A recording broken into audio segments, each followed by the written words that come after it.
ini, hari ini dan Engkau Tuhan memberikan kesempatan kepada kami semua di tempat ini Tuhan, para pelayan untuk kembali melayani kantor Kudus dan Yesus. Dan pagi hari ini ya Bapa, kami hanya ada satu tujuan, yaitu menyenangkan hati-Mu Tuhan. Oleh sebab itu Tuhan Yesus, beri kami semua di tempat ini dan pemirsa yang melihat live streaming di rumah Bapa, Kau berikan urapan yang sama. Jamaah-Mu itu selalu mengalir ya Tuhan Yesus, tidak akan pernah ada batas. Oleh sebab itu Tuhan, Kau serahkan setiap jalan ibadah ini Tuhan Yesus, awal, pertengahan, hingga akhir, dan dalam nama Tuhan. Dan Bapa, apapun sejak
terima kasih Tuhan Yesus.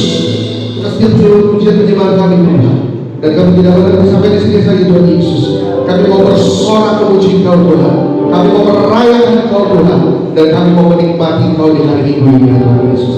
Terima kasih Bapa. Dan semua ini kami serahkan di dalam nama-Mu yang kudus. Dalam nama Tuhan Yesus Kristus. Sama-sama katakan. Kita mau datang memuji Tuhan di pagi hari ini. Haleluya. Yuk.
Sukacita kami ya Bapa. Terima kasih Tuhan. Semua yang kami serahkan sepenuhnya di dalam nama yang kudus. Sama-sama kita berkata, amin. Rencana indah telah kau siapkan bagi masa depanku yang penuh harapan. Semua baik, segala yang telah kau perbuat di dalam hidupku. Semua baik, sungguh teramat baik. Kau jadikan hidupku berarti.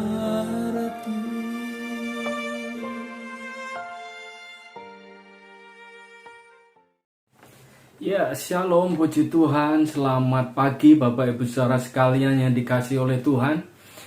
Kita bertemu kembali dalam ibadah raya Jemaat Kristen Indonesia, IHK Kota, dan saya percaya pagi ini Anda semua tetap dalam keadaan baik dan sehat dan senantiasa diberkati oleh Tuhan.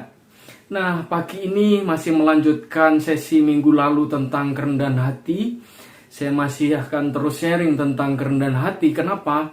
Karena kerendahan hati ini adalah bagian yang sangat penting di dalam kehidupan kita sebagai orang percaya. Tapi sebelum kita belajar firman, sebelum kita sharing lebih jauh, mari kita berdoa bersama-sama. Bapa, di dalam nama Yesus, berkati pemberitaan firman-Mu, dan setiap kami, seluruh yang mengikuti ibadah pagi ini, semua kami diberkati dan mengalami kuasa hadirat-Mu, pengurapan-Mu yang memulihkan, yang menyembuhkan kami. Kami siap belajar firman-Mu, urapi hamba-Mu dan juga setiap kami. Dalam nama Tuhan Yesus Kristus, haleluya. Amin. Nah, Bapak Ibu Saudara dikasihi oleh Tuhan, kita memasuki bulan Agustus dan hari ini kita ada di minggu yang kedua.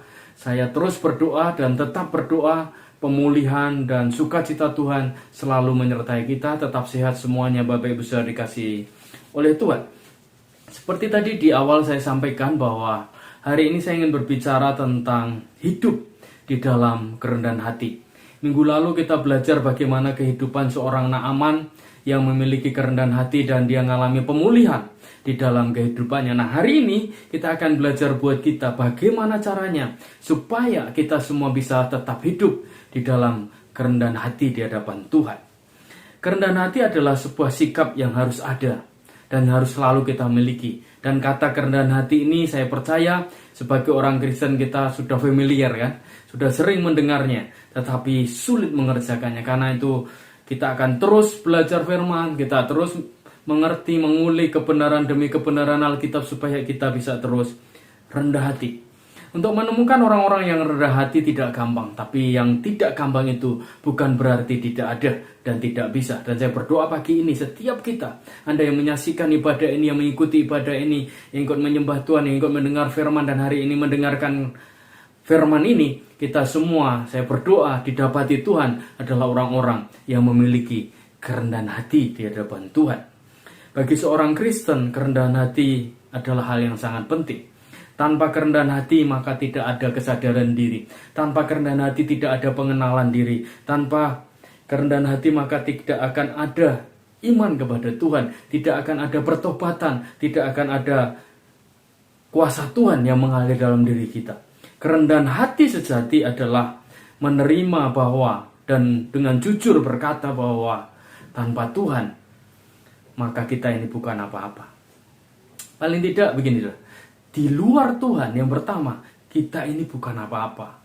Di luar Tuhan yang kedua, kita ini tidak memiliki apa-apa. Di luar Tuhan, maka kita ini tidak tahu apa-apa. Di luar Tuhan, kita tidak dapat berbuat apa-apa. Itulah kerendahan hati sejati. Artinya memiliki pengenalan, memiliki kesadaran, memiliki pengertian bahwa di luar Tuhan bukan apa-apa. Di luar Tuhan kita nggak bisa berbuat apa-apa. Di luar Tuhan kita tidak tahu apa-apa. Di luar Tuhan kita tidak dapat mengerti, tidak dapat berbuat apa-apa. Nah, Bapak Ibu dikasih oleh Tuhan, berbicara kerendahan hati, kalau menilik dari Alkitab Perjanjian Lama maupun Perjanjian Baru, kita akan melihat bahwa kerendahan hati ini menjadi sesuatu yang sangat penting dan harus kita punya selalu dan sepanjang kehidupan kita. Dalam Perjanjian Lama, menurut bahasa asli, kata kerendahan hati ini bisa diartikan adalah dihujat, menderita, direndahkan, ditindas, penundukan diri. Di dalam Perjanjian Baru dikatakan kerendahan hati itu berbicara kelemah lembutan, berbicara berserah kepada Tuhan. Nah, Kalau menilik definisi ini, kita bisa melihat bahwa kerendahan hati ini butuh sesuatu dari kita. Kerendahan hati ini butuh beberapa hal yang perlu kita lakukan, yang akan kita bahas pagi ini. Nah, Bapak Ibu Saudara dikasih oleh Tuhan, di dalam Alkitab paling tidak kalau kita melihat tadi perjanjian lama, dalam kitab Bilangan 12 ayat 3 kita melihat bahwa ada satu orang yang disebut rendah hati, dan tidak ada orang yang sama lagi dengan orang ini, orang hebat ini, yaitu Musa. Bilangan 12 ayat 3 berkata bahwa adapun Musa ialah seorang yang sangat lembut hatinya, lebih dari setiap manusia di atas muka bumi. Kata lembut di sini ini menunjuk, kalau dalam bahasa asli adalah kerendahan hati. Kalau dalam perjanjian baru tentu saja teladan kita dan teladan semua kita sepanjang hidup kita yaitu Yesus Kristus. Matius 11 ayat 29 Tuhan Yesus berkata begini, "Pikulah kuk yang kupasang dan belajarlah kepadaku, karena aku lemah lembut dan rendah hati, dan jiwamu akan mendapatkan ketenangan." Jadi sudah cukup jelas. Kalau dari prolog saya ini, kalau berbicara tentang kerendahan hati, artinya kerendahan hati itu mutlak kita punya. Kerendahan hati itu adalah menjadi bagian kita sebagai orang percaya. Kerendahan hati itu adalah sikap alamiah yang seharusnya dimiliki kita, orang percaya di hadapan Tuhan. Seorang yang rendah hati menurut Alkitab, seperti tadi saya bilang di awal, adalah seseorang yang menyadari asal-usulnya. Kalau dalam bahasa Inggris ada kata humility, dalam bahasa Latin humility, ya itu ambil dari bahasa Latin. Artinya humility ini adalah tanah. Jadi kalau berbicara tentang kerendahan hati, artinya kita menyadari usul-usul kita bahwa kita ini berasal dari tanah, dan penyadaran pengenalan diri yang membawa kita kepada kesadaran akan kebutuhan akan Tuhan, dan kita memiliki sikap untuk selalu membawa kemuliaan kepada Tuhan di dalam hidup kita. Itu kerendahan hati sejati. Jadi karena itu pagi ini, di minggu kedua Agustus ini, kita terus belajar tentang kerendahan hati. Kenapa?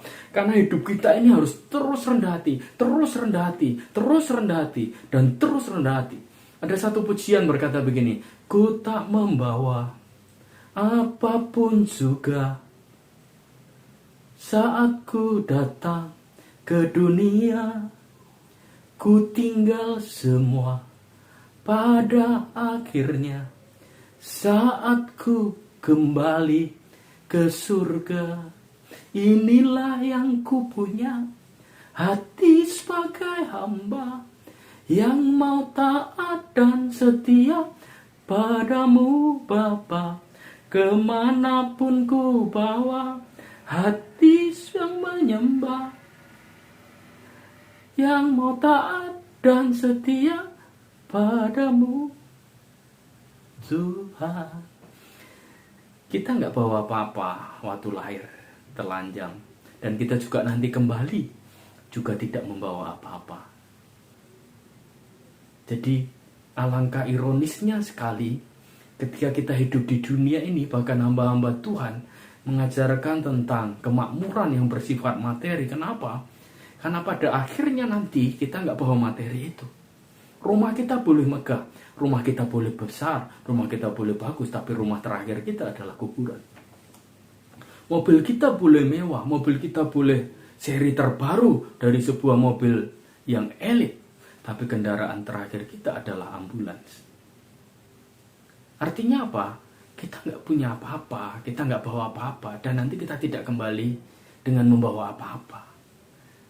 Loh, terus kita nggak boleh kaya, Pak? Oh, boleh saja. Selama Anda di dunia ini, jadilah kaya dan jadilah berkat. Karena kita berkata, kita diberkati untuk memberkati. Kalau kita punya, supaya kita dibagi kepada orang lain lagi. Tapi hidup kita di dunia itu bukan untuk mengejar itu. Hidup kita di dunia itu adalah kerendahan hati untuk kita mengejar perkenanan dan kemuliaan Tuhan.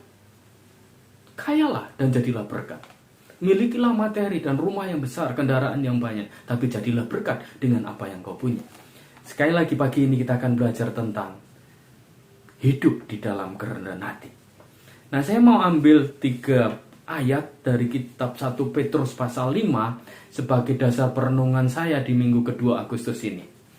1 Petrus pasal 5 ayat 5, 6, dan 7 saya akan bacakan buat Bapak Ibu Saudara yang punya Alkitab bisa baca di rumah, pakai handphone, mungkin ada dalam perjalanan, buka Alkitab Anda, saya akan bacakan pagi ini. "Demikian jugalah kamu," ayat 5 ya, 1 Petrus 5. "Hai orang-orang muda, tunduklah kepada orang-orang yang tua, dan kamu semua, rendahkanlah dirimu seorang terhadap yang lain. Sebab Allah menentang orang yang congkak, tetapi ia mengasihani orang yang rendah hati. Ayat yang ke-6 firman Tuhan 1 Petrus pasal 5. Karena itu, rendahkanlah dirimu di bawah tangan Tuhan yang kuat, supaya kamu ditinggikannya pada waktunya. Serahkanlah segala kekhawatiranmu kepadanya, sebab ia yang memelihara kamu. Berbahagialah mereka yang mendengar firman Tuhan, tetapi yang lebih berbahagia adalah mereka yang mengerjakan firman itu, menghidupi firman itu, dan membuat firman itu menjadi bagian di dalam kehidupannya. Nah, bagi ini berbicara tentang kerendahan hati, dari kesimpulan saya, dari perenungan saya, dari apa yang saya baca dari 3 ayat tadi, 1 Petrus 5, 5, 6, dan ayat 7, paling tidak ada 2 hal yang pagi ini saya mau sharingkan Bapak-Bapak Saudara, supaya kita bisa hidup di dalam kerendahan hati di hadapan Tuhan. Sekali lagi, kerendahan hati itu adalah bagian hidup kita sebagai orang yang percaya kepada Tuhan. Kerendahan hati adalah bagian alami kita, karena Yesus rendah hati, teladan kita rendah hati, dan dia berkata bahwa belajarlah kepadaku, pikulah yang kupasang, karena aku lemah lembut dan rendah hati. Artinya, selama kita hidup di dunia ini, jadilah rendah hati seperti Yesus Kristus, karena hidup kita ini adalah hidup untuk menjadi seperti Yesus. Ku mau sepertimu, Yesus, disempurnakan selalu dalam segenap jalanku, memuliakan namamu. Hidup kita adalah hidup seperti Yesus. Bukan gondrongnya, bukan jubahnya, bukan brewoknya, tetapi karakternya seperti Yesus, sikapnya seperti Yesus, kerendahan hatinya seperti Yesus. Dalam segenap jalanku disempurnakan selalu. Yang percaya katakan amin.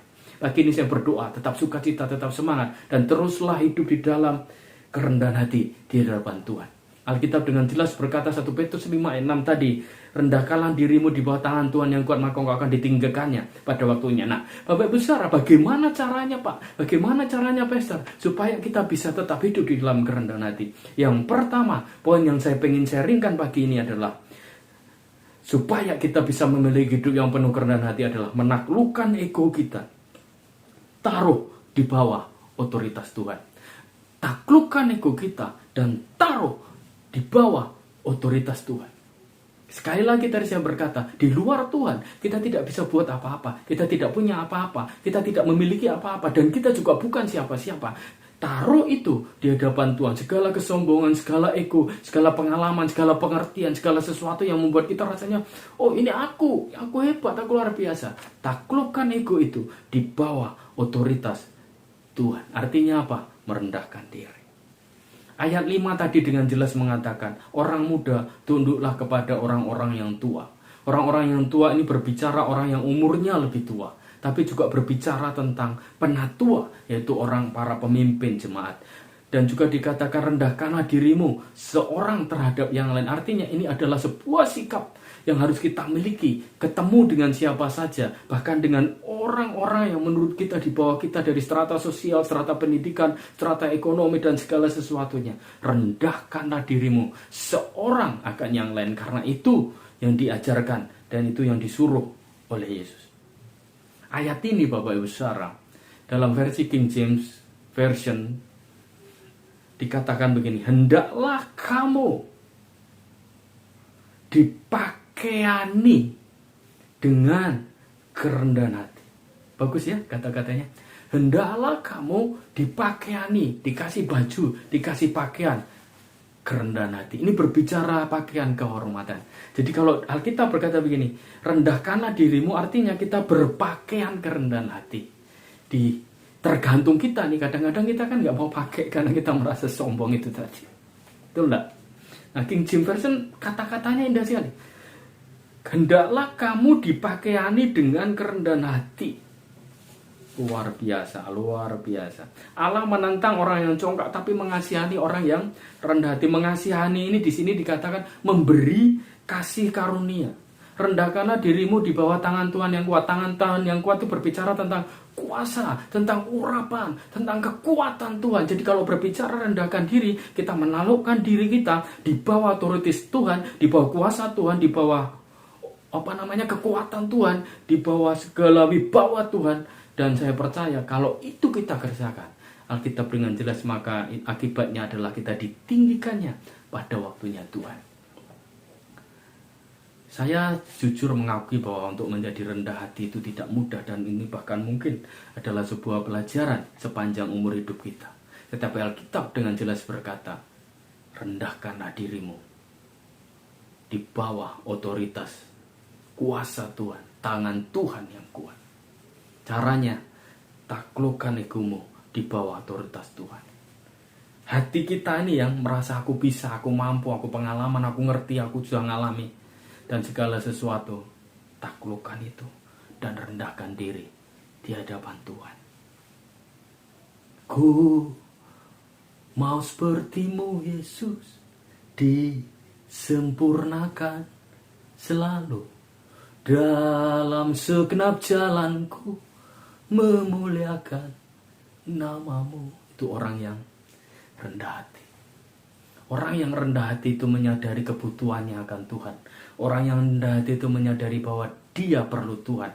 Orang yang rendah hati itu menyadari bahwa hidupnya ada di bawah kontrol Tuhan, dan perlu kuasa Tuhan, perlu urapan Tuhan untuk mengajari dia terus berjalan, dan sekali lagi untuk memuliakan Tuhan. Bagian pertama, taklukkan ego kita di bawah otoritas Tuhan. Yang kedua, Bapak Ibu Saudara sekalian yang mengikuti ibadah JKI IHK Kota, Jemaat Kristen Indonesia IHK Kota pagi ini, ketetapan hati untuk mau hidup rendah hati. Saya ulang ya, ketetapan hati untuk kita mau hidup rendah hati. Jadi untuk rendah hati itu butuh komitmen. Rendah hati itu butuh ketetapan hati. Rendah hati itu butuh keputusan dari kita. Kenapa? Karena kita nggak gampang loh hidup-hidup hari ini itu untuk rendah hati. Di jalan saja belum tentu kita bisa rendah hati. Kita disalib orang atau kita mengalami orang yang merendahkan kita, belum tentu kita bisa rendah hati. Tapi Alkitab berkata, itulah sebabnya kita butuh komitmen di hadapan Tuhan. Komitmen itu ketetapan hati, janji kepada diri sendiri. Ayat 7 tadi berkata begini, serahkanlah segala kekhawatiranmu kepadanya, sebab ia yang memelihara kamu. Berbicara menyerahkan ini, Bapak Ibu Saudara, artinya kita lemparkan seluruh hidup kita, kita berikan seluruh hidup kita dengan segala kekhawatirannya kepada Tuhan. Orang yang rendah hati itu akan selalu puas dengan keadaannya. Orang yang rendah hati itu selalu merasa cukup. Dan itulah sebabnya ayat 7 berkata, orang yang rendah hati itu tidak akan pernah khawatir di dalam dirinya. Kenapa? Dia tahu siapa yang menyertai dia. Dia tahu dengan siapa dia berjalan. Dia tahu pakaiannya pakaian apa. Pakaian yang diberikan oleh Tuhan tadi pakaian kerendahan hati. Yang kedua, komitmen. Ketetapan hati, janji untuk mau rendah hati. Mari sama-sama, termasuk saya pagi ini, tidak gampang untuk rendah hati, tapi kita pasti bisa. Dan mari kita berjanji di hadapan Tuhan, Tuhan, aku mau rendah hati di hadapan-Mu, karena aku tahu bahwa segala sesuatu yang aku punya itu adalah dari Tuhan, untuk Tuhan, dan dalam perjalanannya juga dalam tuntunan Tuhan. Puji Tuhan. Yakobus pasal 4 ayat 10 berkata bahwa rendahkanlah dirimu di hadapan Tuhan dan Dia akan meninggikan kamu. Mirip sekali dengan 1 Petrus 5 ayat yang ke-6.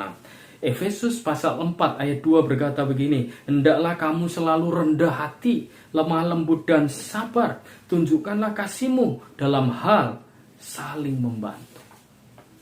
Pagi ini adalah pagi yang luar biasa, Bapak Ibu besar. Saya tidak mengerti juga bahwa kita dituntun gereja kita untuk rendah hati. Saya pikir adalah prinsip yang benar. Yohanes 3 ayat 30, Yohanes Pembaptis berkata begini, dia harus makin berbesar dan aku harus menjadi semakin kecil. Makanya waktu sekolah minggu dulu saya ada satu pujian berkata begini, dia harus makin bertambah, ku harus makin berkurang.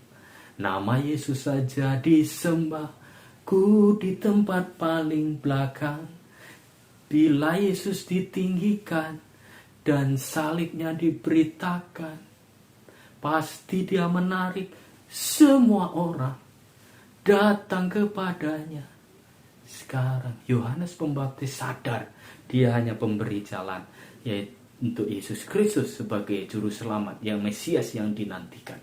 Kita pun hari ini harus sadar bahwa kita bukan siapa-siapa, kita tidak ada apa-apanya, tidak bisa berbuat apa-apa. Kita ini hanya hamba Tuhan, kita ini hanya anak Tuhan, kita ini hanya kekasih-kekasih Tuhan yang memerlukan Tuhan di dalam setiap hidup kita. Mari kita miliki hidup yang rendah hati. Caranya gimana? Rendahkan dirimu.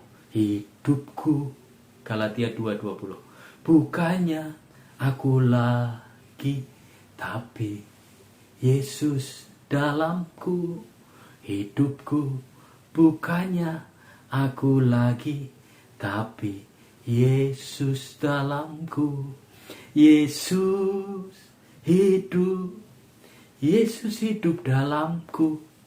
Hidupku, bukannya aku lagi, tapi Yesus dalamku. Paulus tahu siapa dia.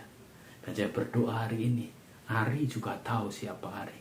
Bapak Ibu juga tahu siapa Bapak Ibu saudara sekalian. Kerendahan hati itu artinya kita menyadari siapa kita, asal usul kita, dan untuk apa kita hidup. 1, taruh ego di hadapan Tuhan. 2, miliki komitmen untuk terus hidup rendah hati sampai akhir. Puji Tuhan pagi ini. Saya percaya Tuhan pulihkan Bapak Ibu. Saya percaya Tuhan juga pulihkan saya. Saya percaya Tuhan sembuhkan Bapak Ibu. Tuhan juga sembuhkan saya. Tuhan bangkitkan Bapak Ibu, bersemangat lagi. Saya pun bersemangat lagi pagi ini. Puji Tuhan. Miliki hidup yang penuh dengan kerendahan hati. 1 Petrus 5 ayat 5, ayat 6, dan ayat 7. Jadi renungan kita hari ini. Mari kita hidupi firman ini. Mari kita angkat tangan kita di hadapan Tuhan. Arahkan hati Bapak Ibu saudara kepada Tuhan. Dari semula telah Kau tetapkan hidupku dalam tangan-Mu, dalam rencana-Mu Tuhan. Rencana indah telah Kau siapkan bagi masa depanku yang penuh harapan. Mari angkat tangan. Semua baik, segala yang telah Kau perbuat di dalam hidupku. Semua baik, sungguh teramat baik. Kau jadikan hidupku berarti. Kau jadikan hidupku berarti. Kau jadikan hidupku berarti. Mari sembah Tuhan. Uralabaya shikaralaba papa papa papa. Kinaralaba ralaba ralaba ralaba. Shikiralaba papa papa papa papa papa papa. Kinaralaba ralaba ralaba ralaba ralaba. Kinaraba shikaralaba ralaba.